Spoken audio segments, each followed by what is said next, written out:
Kanina po binanggit yung unusual at ano yung usual. Ang sinasabi niyo po bang unusual lamang ay yung DepEd ang nag-withdraw ng cash na ganitong kalaki. Ngunit sa ibang departamento, nakakapag-withdraw sila ng malalaking salapi, kagaya po nung binanggit niyo kanina. Yes, Your Honor. Ito po kaya ay dahil ang DepEd nitong mga taon na binanggit ay nagkaroon ng confidential funds. Is that a correct statement? Hindi ko po alam. Hindi nyo po alam. Tama Yes. po, dahil hindi nyo naman inaalam kung saan po ito. No? Ang trabaho nyo lang po ay, nabanggit nyo nga ho kanina, ang DBM ang nagpo-provide ng funding at ang ahensya naman ang nag-authorize ng disbursement. Ang trabaho nyo lang po talaga ay to verify and pay the corresponding instrument. Yes, sir. At yun po yung inyong ginawa. Opo. At tingin nyo po walang pagkakamali kayong ginawa. Lahat po ay legitimate, lahat po ay proper. Yes, sir.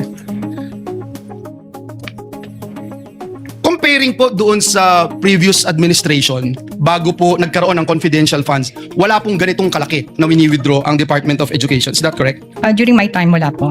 Kaya po nabanggit nyo na unusual. Yes, sir. Dito po sa payee naman no, ng individual officer as payee, masasabi nyo po ba na usual practice for checks of this nature to be made payable to a designated special disbursing officer who would personally receive the cash? Nagbabago lamang po yung designated officer while the process remain generally the same. Binabayaran po namin kung sino yung payee po ng cheque. Which is a usual matter na nagpapalit.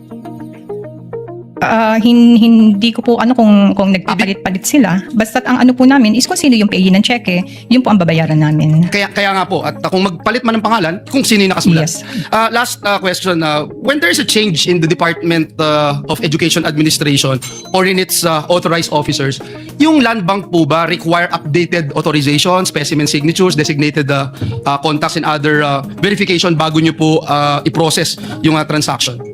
Pagka po nagpalit ang mga authorized signatories po ng isang department, ng isang agency, humihingi po kami ng mga specimen signatures and letter na sila po ang mga authorized nating signatories. At itong requirements nito na comply bago nyo po nirelease yung salapi. Yes. Maraming salamat, Madam Witness.